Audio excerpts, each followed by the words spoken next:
दुनिया में कई ऐसी घटनाएं घट चुकी है जिसके बारे में आपको पता ही नहीं होता और ना ही आपको कोई बताता है, क्योंकि ये सब फैक्ट बंद दरवाजों में बंद रहते हैं। और उसी दरवाजे को खोल के ये फैक्ट मैं आपके सामने पेश करूंगा, जिसे सुन के या जान के आपका मुंह इसी इमोजी की तरह हो जाएगा।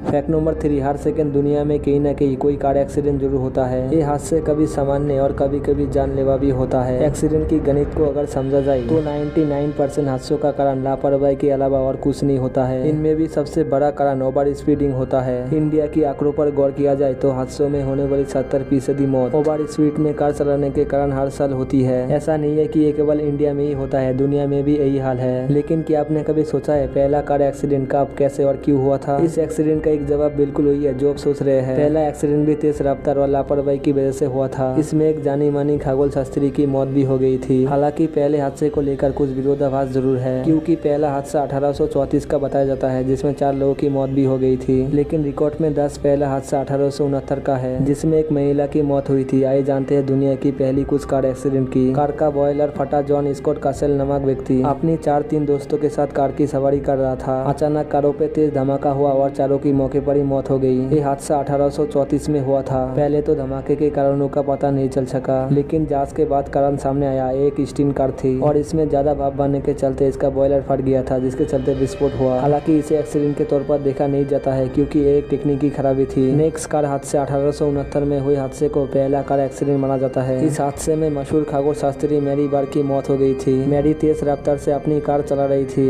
इस दौरान एक मोड़ पर उनकी कार आउट ऑफ कंट्रोल हो गई। इस दौरान मैरी कार से नीचे गिर गई और कार के पिछले पहिए के नीचे आ गई। मैरी इस हादसे में गंभीर घायल हो गई। बाद में उसकी मौत हो गई। इस हादसे को लेकर आयरलैंड में पहली बार सड़क सुरक्षा और वाहन चलाने को लेकर नियम बनाए गए थे। नेक्स्ट कार हादसे पहली बार गैसोलीन से चलने वाले कार बनाने वाले जॉन विलियम लैम्बर्ट की कार एक्सीडेंट 1891 में हुआ था। वो सिंगल सिलेंडर कार को टेस्ट कर रहे थे। इस दौरान उनकी स्पीड काफी तेज थी। अचानक कार उसकी कंट्रोल से बाहर निकल गई और एक पेड़ से जाकर टकराई। ओहियो में हुई इस हादसे को अमेरिका इतिहास की सबसे पहला कार एक्सीडेंट माना गया था। फैक्ट नंबर 2, एक ऐसा सवाल है जो हमारे दिमाग में हमेशा आता है। हॉलीवुड में तो इस पर कई फिल्में भी बन चुकी है। लूची फिल्म शायद आप लोगों में से कई लोगों ने देखी होगी। इस फिल्म में दिखाया गया है कि कैसे एक लड़की एक ड्रग्स की मदद से अपनी दिमाग की 100% हिस्सा एक्टिव कर देती है और फिर उसके साथ क्या होता है। ये फिल्म बेहद रोमांचक है। अगर आपने नहीं देखी है तो आपको देखना चाहिए। खैर, अब अगर हम फिल्म से हटकर रियल लाइफ की बात करें तो दिमाग को लेकर कई शोध किए गए हैं और उन्हीं के आधार पर बताया गया है कि एक इंसान एवरेज अपना कितना दिमाग इस्तेमाल करता है। वेल माइंड में छपी एक रिपोर्ट के अनुसार एक इंसान एवरेज रूप से अपने दिमाग का 10% हिस्सा ही इस्तेमाल कर पाता है। इंसान की पूरी जिंदगी और उसकी पूरी क्रिएटिविटी दिमाग के इसी 10% हिस्से में अराउंड घूमती रहती है और उसके दिमाग के बाकी 90% हिस्सा बिना इस्तेमाल किए ऐसे ही बचा रहता है। वैज्ञानिकों के कई शोध में पता चला है कि दिमाग का सभी हिस्से में एक्टिविटी नहीं होती। इंसान के दिमाग का आधे से ज्यादा हिस्सा एक्टिव ही नहीं होता। fMRI के वैज्ञानिकों ने एक नए शोध में पाया कि जब इंसान अलग अलग तरह के दिमागी टास्क को परफॉर्म कर रहा होता है तो उसके दिमाग में ब्लड और ऑक्सीजन का लेवल बढ़ जाता है और दिमाग तेजी से काम करता है। इससे ये प्रूव होता है कि अगर आपको अपने दिमाग को तेज चलाना है तो उसे दिमागी कसरत कराना ही होगा। एक्सपर्ट कहते हैं कि एक इंसान के दिमाग उसके शरीर से हर रोज 20% एनर्जी सोख लेता है या फिर इस्तेमाल करता है। हालांकि दिमाग शरीर से लिए इस एनर्जी का इस्तेमाल शरीर को ही स्मूथ रूप से चलाने के लिए करता है, यानी आपकी हाथ पैरों के मूवमेंट से लेकर आपकी बोलने और सोचने तक में दिमाग किसी 20% एनर्जी का इस्तेमाल करता है। कुछ एक्सपर्ट का मानना है कि इंसान अपने दिमाग की 100% हिस्से को इस्तेमाल करता है। उनका तर्क है कि हमारे दिमाग का वजन लगभग 3 पाउंड होता है और इसकी 90% कोशिकाओं को रियल कोशिकाएं कहते हैं, जबकि बची 10% कोशिकाओं को न्यूरॉन्स कहते हैं। इनका कहना है कि जो लोग दावा करते हैं कि इंसान का दिमाग सिर्फ 10% काम करता है, वो इसी न्यूरॉन्स की आंकड़े की बात करते हैं, जब एक 90% रियल कोशिकाएं इन्हीं 10% न्यूरॉन्स को शक्ति देने की काम करती है। यानी देखा जाए तो इंसान के दिमाग पूरे 100% काम करता है। फैक्ट नंबर 1, कोई भी व्यक्ति जब कभी भी मोबाइल या लैपटॉप खरीदता है तो तमाम फीचर जैसे रैम, रोम, कैमरा और भी बहुत सारी चीजें जांच करता है ताकि पता कर सके कि उस गैजेट में कितना डेटा स्टोर करने की क्षमता है। किसी भी मोबाइल या लैपटॉप में हम कितना डेटा स्टोर कर सकते हैं, ये उसकी कुल मेमोरी कितनी जीबी का है, इस बात पर निर्भर करता है। लेकिन क्या आपने कभी सोचा है इंसान के दिमाग की मेमोरी कितनी जीबी की होती है? कितना डेटा इसमें कलेक्ट हो सकती है? क्या इसकी कोई लिमिट है? आइए इस वीडियो के जरिए समझने की कोशिश करते हैं कि इंसान के दिमाग की मेमोरी कितनी जीबी की होती है। लैपटॉप में स्टोरेज और प्रोसेसर के लिए अलग अलग हार्डवेयर का इस्तेमाल किया जाता है। जबकि इसकी स्टोरेज इकाई बिट होती है, उसी तरह इंसान के दिमाग की इकाई न्यूरॉन्स होती है। हालांकि इंसान के दिमाग की स्टोरेज और प्रोसेसर दोनों के लिए न्यूरॉन्स ही काम करती है। स्टोरेज और प्रोसेसिंग दोनों का काम न्यूरॉन्स द्वारा किए जाने के कारण इंसान के दिमाग की मेमोरी कितनी जीबी की है ये पता लगा पाना वैज्ञानिकों के लिए मुश्किल है। वैज्ञानिकों का कहना है कि इंसान के दिमाग में न्यूरॉन्स का निर्माण सोचने के अनुसार होता है। एक शोध के अनुसार इंसान के दिमाग की मेमोरी को जीबी के बराबर इक्विवेलेंट मापने की कोशिश की गई है। वैज्ञानिकों के अनुसार एक न्यूरॉन्स दूसरे न्यूरॉन्स से करीब 1000 बार कांटेक्ट स्थापित कर सकता है। इसका मतलब यह है कि मेमोरी में करीब 2.5 पेटाबाइट पीबी के बराबर होता है। इस हिसाब से दिमाग की मेमोरी कितनी है ये पता लगा पाना काफी मुश्किल है। हालांकि इसको लेके तमाम शोध किए गए हैं, लेकिन इसका एकदम सटीक तौर पर कोई जवाब नहीं है। ऐसे आपको ये वीडियो कैसा लगा नीचे कमेंट करके जरूर बताना और इस वीडियो को लाइक और शेयर भी कर देना और ऐसे और वीडियो देखने के लिए चैनल को सब्सक्राइब करके बेल आइकन को भी दबा देना। इससे मेरे आने वाले न्यू वीडियो का पुश नोटिफिकेशन अपलोड करते ही आपको सबसे पहले मिल जाएगा।